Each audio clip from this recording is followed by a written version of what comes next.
నమస్తే చారీ గారు. నమస్తే అండి. చారీ గారు, ఇప్పుడున్న సిచ్యువేషన్స్లో మ్యూచువల్ ఫండ్స్లో ఇన్వెస్ట్ చేయొచ్చు అంటారా? ఎందుకంటే మార్కెట్స్లో కరెక్షన్ అయ్యే ఛాన్స్ ఉందని మార్కెట్ వర్గాలు అభిప్రాయపడుతున్నాయి. సో మరి ఇప్పుడు ఇన్వెస్ట్ చేయడం బెటర్ అంటారా, లేదంటే కొంత సమయం వరకు వెయిట్ చేసి ఆ తర్వాత ఇంకెప్పుడైనా ఇన్వెస్ట్ చేయమంటారా? ఇప్పుడు మార్కెట్ ఎప్పుడు వాలటాలిటీలో ఉన్న ఇన్వెస్టర్స్కి అందరికీ ఉండే క్వశ్చన్ ఇదండి.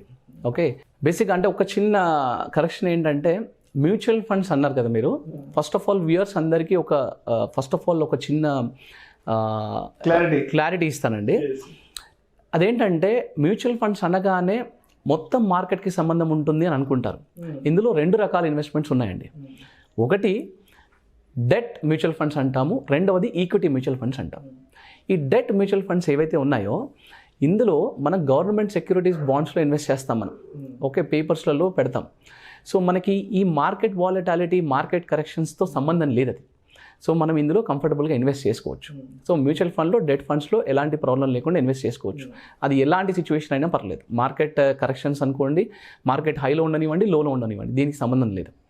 అయితే ఎప్పుడైతే మనం 3 years బిలో గోల్ ఉంటుందో, నేను 1 year, 2 year, 3 year లోపు నేను ఏదైనా కొనాలి, నేను హాలిడేకి వెళ్ళాలి, ఇలాంటి గోల్స్కి మనం డెట్ ఫండ్స్లో కంఫర్టబుల్గా ఇన్వెస్ట్ చేసుకోవచ్చు.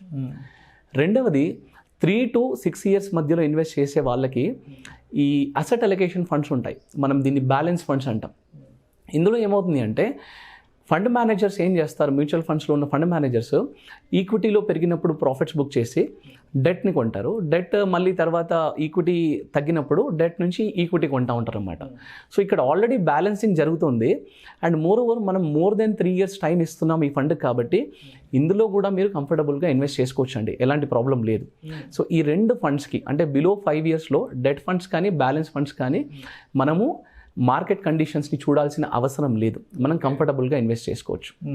అండ్ ఎప్పుడైతే అసలు జనరల్గా ఫస్ట్ పాయింట్ ఏంటంటే, ప్రాబ్లం వల్ల ఎవరికి వస్తుందంటే, ఇవాళ ఇన్వెస్ట్ చేసి నేను నెక్స్ట్ ఇయర్ విత్డ్రా చేసుకుంటాను, ఈక్విటీ మ్యూచువల్ ఫండ్లో ఇన్వెస్ట్ చేసి విత్డ్రా చేసుకుంటాను అన్న వాళ్ళకే ప్రాబ్లం వస్తుంది. ఫస్ట్ ఆఫ్ ఆల్ మ్యూచువల్ ఫండ్స్లో more than 5 years, more than 6 years నేను నెక్స్ట్ 10 yearsలో ఇల్లు కొంటాను, లేదా పిల్లల చదువులు నాకు 10-15 years తర్వాత పిల్లల చదువులు వస్తున్నాయి, లేదా నా రిటైర్మెంట్ నెక్స్ట్ 15 years తర్వాత ఉంది, ఇలాంటి గోల్స్కి మాత్రమే ఈక్విటీ మ్యూచువల్ ఫండ్స్కి వెళ్ళాలి first of all. So 5 years above invest చేసే వాళ్ళకి ఇప్పుడు ఈక్విటీ మ్యూచువల్ ఫండ్స్లో కూడా మనకి 2 రకాల ఆప్షన్స్. ఒకటి ఎస్ఐపి అంటాం మనం, సిస్టమాటిక్ ఇన్వెస్ట్మెంట్ ప్లాన్ అంటాం. Okay, systematic investment plan already invest చేసే వాళ్ళు కూడా కొంతమంది డైలమాలో ఉన్నారండి. మార్కెట్ పడిపోతుందేమో, ఇప్పుడు నేను ఇన్వెస్ట్ చేయాలా, స్టాప్ చేసి మళ్ళీ తర్వాత చేయాలనుకుంటారు. అది చాలా తప్పండి. ఎస్ఐపి ఇన్వెస్టర్స్ కంటిన్యూగా ఇన్వెస్ట్ చేసుకుంటూనే వెళ్ళాలి. ఇన్ఫ్యాక్ట్ ఇలాంటి సిచ్యువేషన్స్లోనే వాళ్ళకి ఎక్కువ నెంబర్ ఆఫ్ యూనిట్స్ వస్తాయి. ఫర్ ఎగ్జాంపుల్, ఇప్పుడు మీరు ఒక 100 rupees పెట్టి ఒక 10x కొన్నారనుకోండి, ఇవాళ నెక్స్ట్ మంత్ సేమ్ 100 rupeesకి 15x వస్తున్నాయి అనుకోండి, మీరు కొంటారా మానేస్తారా? తప్పకుండా కొంటారు, ఎందుకంటే సేమ్ క్వాలిటీ ఆఫ్ ఎగ్స్ మీకు ఎక్కువ వస్తున్నాయి కాబట్టి. ఇప్పుడు గోల్డ్ ఎప్పుడు కొంటారు మీరు? డౌన్ ఉన్నప్పుడు కొంటారా, ఎక్కువ అంటే మార్కెట్ గోల్డ్ రేట్ తక్కువ ఉన్నప్పుడు కొంటారా, ఎక్కువ ఉన్నప్పుడు కొంటారా? ఆబ్వియస్గా గోల్డ్ రేట్ తగ్గినప్పుడే కొంటాం, పరిగెడతాం. అలాగే మ్యూచువల్ ఫండ్స్లో కూడా మనకి మార్కెట్ కరెక్షన్స్ అయినప్పుడు, మార్కెట్ డౌన్ అయినప్పుడు ఆ ఫండ్ రేట్, ఆ రేట్ అనేది తగ్గుతుంది, యూనిట్ రేట్. సో ఆబ్వియస్గా మనం కంటిన్యూగా ఇన్వెస్ట్ చేసుకుంటూ వెళ్తేనే నెంబర్ ఆఫ్ యూనిట్స్ ఎక్కువ అలొకేట్ అవుతాయి. తర్వాత మార్కెట్ పెరిగినప్పుడు మనకి ఆ యూనిట్ రేట్ పెరుగుతుంది కాబట్టి మనకి ఇంక్రీజ్ అవుతుంది. సో ఎస్ఐపి ఇన్వెస్టర్స్ కూడా ఇన్ఫ్యాక్ట్ కొత్తగా మార్కెట్లోకి ఎంటర్ అవుతున్న, మ్యూచువల్ ఫండ్లోకి ఎంటర్ అవుతున్న కొత్త ఇన్వెస్టర్స్ అనుకోండి, లేదా పాత మ్యూచువల్ ఫండ్ ఎస్ఐపి ఇన్వెస్టర్స్ అనుకోండి, ఎక్కడ స్టాప్ చేయదు మీ ఇన్వెస్ట్మెంట్స్. ఇన్ఫ్యాక్ట్ వీలవుతే ఇంక ఇంక్రీజ్ చేసుకోండి. తర్వాత యాక్చువల్గా మీ క్వశ్చన్ ఏంటంటే, మ్యూచువల్ ఫండ్ లంసమ్ ఇన్వెస్ట్మెంట్ చేయొచ్చా ఇప్పుడున్న మార్కెట్ కండిషన్స్లో? ఇలాంటి వాలటాలిటీ, ఇలాంటి కరెక్షన్స్ ఉన్న సిచ్యువేషన్స్లో మనము మ్యూచువల్ ఫండ్స్లో లంసమ్ ఇన్వెస్ట్ చేయొచ్చా అనేది మీ క్వశ్చన్. ఒక 5 లక్షలు, 10 లక్షలు, 20 లక్షలు, వాట్ ఎవర్ లంసమ్గా ఇన్వెస్ట్ చేయొచ్చా అనేది ఇది యాక్చువల్ క్వశ్చన్స్. ఇప్పుడు ఇది అర్థం అవ్వాలి అంటే మనకు ఆల్రెడీ జరిగిన కరెక్షన్స్ దగ్గరికి వెళ్ళి మనం చూడాలి. ఇండియాలో లాస్ట్ 40 yearsలో సెన్సెక్స్ అనేది స్టార్ట్ అయిన తర్వాత మనం నేర్చుకోదగ్గ బిగ్గెస్ట్ కరెక్షన్ 2008 అండి. ఓకే, లేమన్ బ్రదర్ క్రాష్ అయింది. ఓకే, ఇప్పుడు అదేంటంటే world wide crash, IT problem టైంలో ఉన్న క్రాష్ కాబట్టి మనకు అది కొంచెం లాంగ్ టర్మ్, అంటే 14 months కరెక్షన్ ఉంది కాబట్టి. ఫర్ ఎగ్జాంపుల్, January 2008లో సెన్సెక్స్ 20,000 points, అప్రాక్సిమేట్లీ 20,000 points నుండి అరౌండ్ 7-8 monthsలో జూలైకి వచ్చేసరికి సెన్సెక్స్ అనేది 9,600 పాయింట్స్కి తగ్గింది, అంటే అరౌండ్ 50% మార్కెట్ డౌన్ అయింది. అక్కడ నుండి మళ్ళీ సెన్సెక్స్ సేమ్ స్టేజ్కి రావడానికి ఇంకొక 7-8 మంత్స్ పట్టింది. అంటే మీరు జనవరి 2008లో ₹1,00,000 కనుక ఇన్వెస్ట్ చేసి ఉంటే అది ఆల్మోస్ట్ 2008 జూలైలో ఆల్మోస్ట్ 50,000కి పడిపోయింది. 1,00,000 కాస్త 50,000 అయింది. మళ్ళీ ఆ 50,000 మళ్ళీ 1,00,000కి రీచ్ అవ్వడానికి ఇంకో 7 మంత్స్, అంటే మీ 1,00,000 మళ్ళీ 1,00,000కి రీచ్ అవ్వడానికి 14 మంత్స్ పట్టిందండి.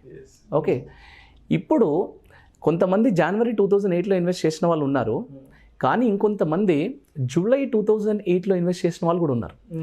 ఇక్కడ ఎవరైతే జూలై 2008లో ₹1,00,000 ఇన్వెస్ట్ చేశారో వాళ్ళ 6-7 మంత్స్లో మనీ డబుల్ అయిపోయిందండి. జనరల్గా కరెక్షన్ అనగానే మనం ఏం చూస్తామంటే అది మనం పెట్టిన డబ్బు పోయింది ఆ సిచ్యువేషన్లో అనుకుంటాం, కానీ అక్కడ 2 సిచ్యువేషన్స్ ఉన్నాయి. ఒక ఇన్వెస్టర్ పీక్స్లో ఇన్వెస్ట్ చేసిన వాళ్ళకి లక్ష అవ్వడానికి 14 మంత్స్ పట్టింది. ఇంకొక ఇన్వెస్టర్ మరి మార్కెట్ డౌన్ ఉన్నప్పుడు ఇన్వెస్ట్ చేసినప్పుడు మనకి ఎక్కువ రిటర్న్స్ వచ్చాయి. అందుకని సైకలాజికల్గా ఇన్వెస్టర్స్ అందరు ఏం చేస్తారంటే నేను తక్కువ ఉన్నప్పుడు కొంటాను, నేను దాన్ని ట్రాక్ చేస్తూ ఉంటాను, నెంబర్ ఆఫ్ యూనిట్స్ కూడా ఎక్కువ అలాట్ వస్తాయని అనుకుంటారు. బట్ ఆ రాక్ బాటమ్ని పట్టుకోవడమే చాలా ఇంపార్టెంట్ అండి. దీన్ని అర్థం చేసుకోవడానికి మళ్ళీ మనం కోవిడ్ కరెక్షన్కి వెళ్దాం. నేను ఇప్పుడు పీక్లో ఉన్నానా, నేను డౌన్లో ఉన్నానా అనేది మాత్రం ఎవరు చెప్పలేరు, ఆ పాయింట్కి తర్వాత వద్దాం. బట్ కోవిడ్ కరెక్షన్లో ఏం జరిగిందంటే ఫస్ట్ ఫేజ్ మార్చ్ 2020 సిచ్యువేషన్లో ఫస్ట్ వేవ్ వస్తున్నప్పుడు మార్కెట్ కరెక్ట్ అవ్వడం స్టార్ట్ అయినప్పుడు ఎవరు కూడా ఎక్స్పెక్ట్ చేయలేదు మార్కెట్ అంత కరెక్ట్ అవుతుందని. ఆల్మోస్ట్ 42,000 ఉన్న సెన్సెక్స్ 25,000 వరకు పడింది. కానీ ఎవరైనా పట్టుకోగలిగారా? చాలా చాలా చాలా తక్కువ మంది పట్టుకోగలిగారు. ఓకే, అయితే ఫస్ట్ వేవ్లో ఇండియా చాలా తక్కువ ఇంపాక్ట్ అయింది కోవిడ్ వల్ల.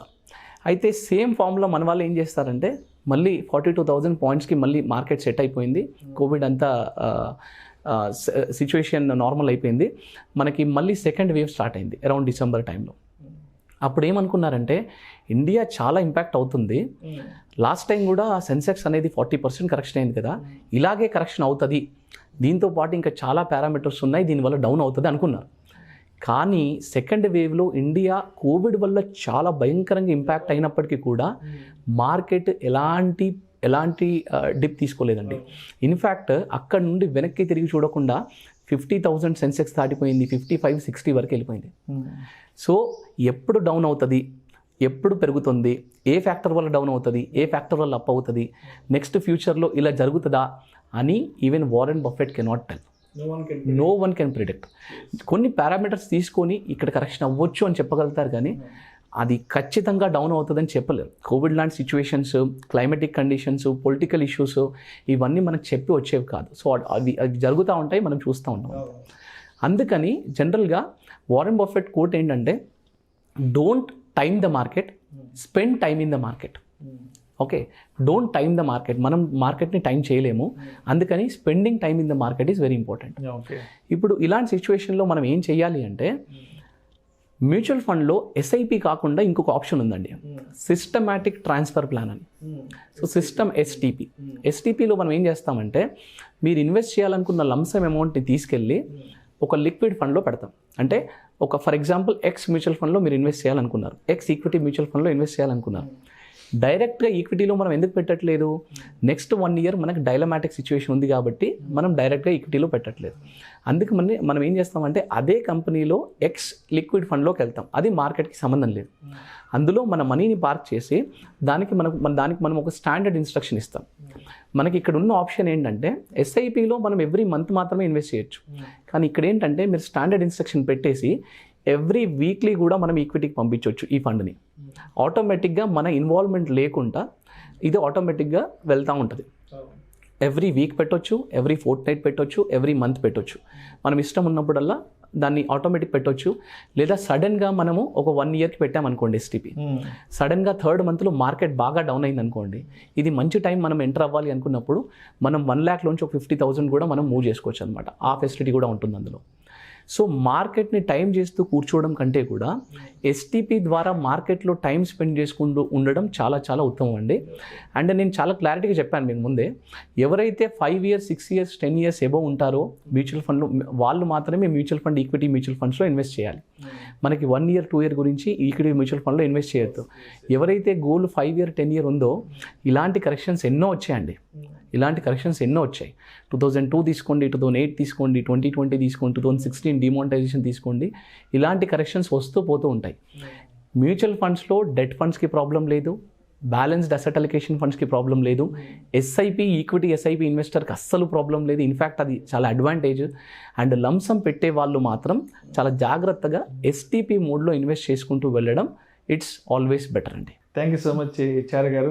ఇప్పుడున్న ఈ మార్కెట్ క్రాష్ అంటున్న ఇలాంటి సిచ్యువేషన్స్లో మ్యూచువల్ ఫండ్స్లో ఇన్వెస్ట్ చేయడం సేఫా కాదా, లేదంటే అసలు మ్యూచువల్ ఫండ్స్లో ఇన్వెస్ట్ చేయడానికి సరైన సమయం ఎలా ఉంటుంది, ఆ టైంని మనం ఏ విధంగా ఐడెంటిఫై చేయాలి అనే ఈ అంశం గురించి చాలా చక్కగా మన ఆడియన్స్కి మేము విశ్లేషణ ద్వారా అందించారు sir. Thank you so much Chari గారు. థ్యాంక్స్ అండి.